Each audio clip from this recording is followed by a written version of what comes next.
warahmatullahi wabarakatuh. Selamat pagi anak-anak.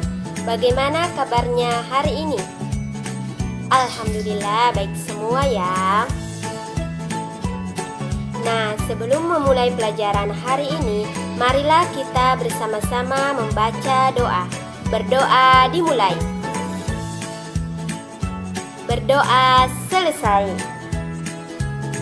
Anak-anak, ada yang tahu mengapa kita dianjurkan membaca doa sebelum belajar? Jadi, kita itu harus membaca doa sebelum belajar karena membaca doa itu mempunyai banyak manfaat. Seperti dengan membaca doa, ilmu yang didapat menjadi lebih berkah. Yang kedua, dimudahkan dalam belajar. Yang ketiga, mendapatkan pahala. Dan yang keempat, kelak ilmu yang didapat bisa bermanfaat baik bagi diri sendiri maupun orang lain. Nah, tema yang akan dipelajari hari ini yaitu selamatkan makhluk hidup dan subtemanya hewan sahabatku. Adapun tujuan pembelajaran hari ini, yang pertama, dengan membaca teks, siswa dapat mengklasifikasikan hewan berdasarkan cara perkembangbiakannya, yaitu secara ovipar, vivipar, dan ovovivipar. Yang kedua, dengan berdiskusi, siswa dapat melaporkan hewan berdasarkan cara perkembangbiakannya, yaitu secara ovipar, vivipar, dan ovovivipar. Nah, sekarang Ibu akan menjelaskan materi mengenai perkembangbiakan hewan secara generatif.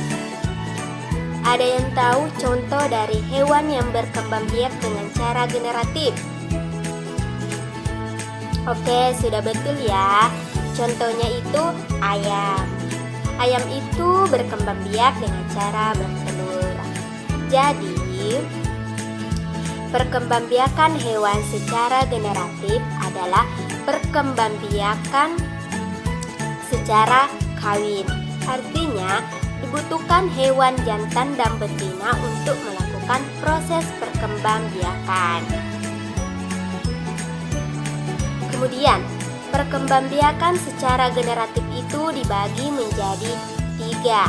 Yang pertama, perkembangbiakan secara ovipar. Yang kedua, perkembangbiakan secara vivipar. Dan yang ketiga, perkembangbiakan secara ovovivipar. Yang pertama, perkembangbiakan secara ovipar, yaitu hewan yang berkembang biak cara bertelur. Adapun contoh dari hewan yang bertelur yaitu ayam, ikan, katak. Selain itu, ciri-ciri dari hewan yang berkembang biak dengan cara ovipar ya. Pertama, tidak memiliki daun telinga. Kedua, tidak memiliki kelenjar susu. Yang ketiga, induknya tidak menyusui anaknya. Dan yang keempat itu, induknya mengerami telurnya sampai menetas. Yang kedua, perkembangbiakan secara vivipar, yaitu hewan yang berkembang biak dengan cara melahirkan. Contohnya sapi, kambing, kucing. Adapun ciri-ciri dari hewan yang berkembang biak dengan cara vivipar atau melahirkan, yang pertama, memiliki kelenjar susu. Yang kedua, induknya menyusui anaknya. Yang ketiga, memiliki daun telinga. Dan yang keempat, individu baru dikeluarkan dan dilahirkan dari induknya. Dan yang ketiga, perkembangbiakan secara ovovivipar, yaitu hewan yang berkembang biak dengan cara bertelur dan melahirkan. Hewan ovovivipar itu bertelur dan melahirkan, di mana telurnya disimpan di dalam sistem reproduksi sampai menetas, kemudian anaknya dikeluarkan dari sistem reproduksi bersamaan dengan sisa cangkang. Nah, contoh dari hewan yang bertelur dan melahirkan itu bunglon, kadal, ular, kuda laut. Nah, adapun ciri-ciri dari hewan yang bertelur dan melahirkan atau ovovivipar, yaitu tidak mempunyai rahim, tidak menyusui, dan umumnya hewan ini berdarah dingin. Anak-anak, sekarang kita akan mengelompokkan hewan dengan cara perkembangbiakan secara generatif. Yang pertama, perkembangbiakan secara ovipar, yaitu bertelur. Yang kedua, vivipar, yaitu melahirkan. Dan yang ketiga itu ovovivipar, yaitu bertelur dan melahirkan. Nah, sekarang Ibu akan mengelompokkan dan menempelkan gambar atau hewan yang berkembang biak dengan cara bertelur atau ovipar. Yang pertama itu adalah katak. Kemudian ayam, cicak, burung, kura-kura, ikan. Nah, sekarang hewan yang berkembang biak dengan cara melahirkan atau vivipar. Contohnya itu adalah kelinci, kucing,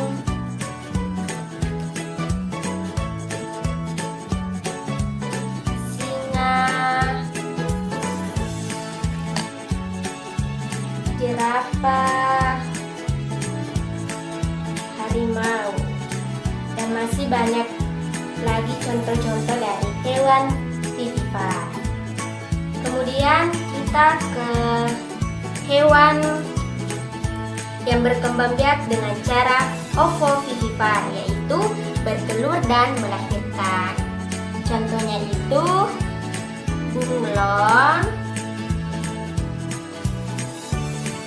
iguana,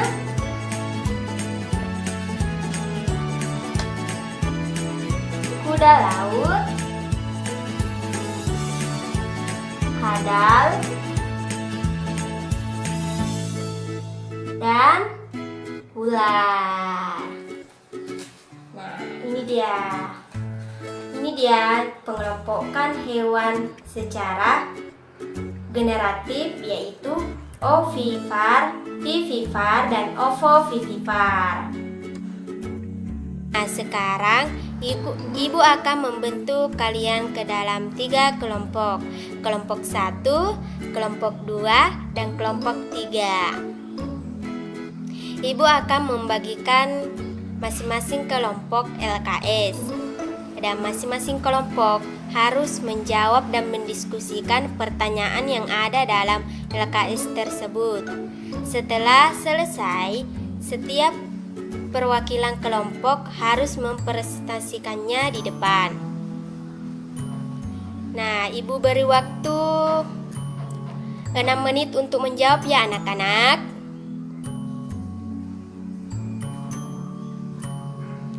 Ya, waktunya sudah selesai. Silahkan kelompok 1 mempresentasikan. Ya, sudah betul ya. Tepuk tangan untuk temannya. Kelompok 2 silahkan. Ya, beri tepuk tangan untuk kelompok 2. Kelompok 3.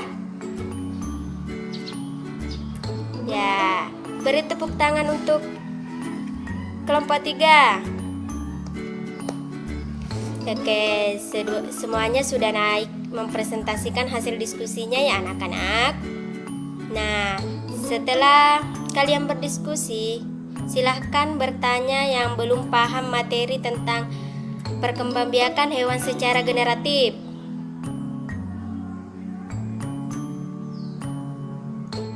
Ya, semuanya sudah paham ya. Jadi, kesimpulan pembelajaran hari ini terkait dengan perkembangbiakan hewan secara generatif. Perkembangbiakan hewan secara generatif yaitu perkembangbiakan secara kawin, artinya dibutuhkan hewan jantan dan betina untuk melakukan proses perkembangbiakan. Kemudian, perkembangbiakan hewan secara generatif itu dibagi menjadi 3. Yang pertama, perkembangbiakan secara ovivar, yaitu perkembangbiakan hewan dengan cara bertelur. Yang kedua, perkembangbiakan secara vivivar, yaitu perkembangbiakan hewan dengan cara melahirkan. Dan yang ketiga, perkembangbiakan secara ovovivivar, yaitu perkembangbiakan hewan secara bertelur dan melahirkan. Nah, anak-anak, pesan ibu saat ibu menjelaskan materi, kalian itu harus memperhatikan penjelasan ibu supaya materi yang ibu jelaskan bisa kalian pahami dengan mudah. Dan kelak ilmu yang kalian dapatkan itu bisa bermanfaat baik bagi diri sendiri maupun orang lain nantinya ya. Nah, sebelum menutup pembelajaran hari ini, marilah kita bersama-sama membaca doa setelah belajar. Berdoa dimulai. Berdoa selesai. Sekian pembelajaran hari ini. Wassalamualaikum warahmatullahi wabarakatuh. Terima kasih anak-anak.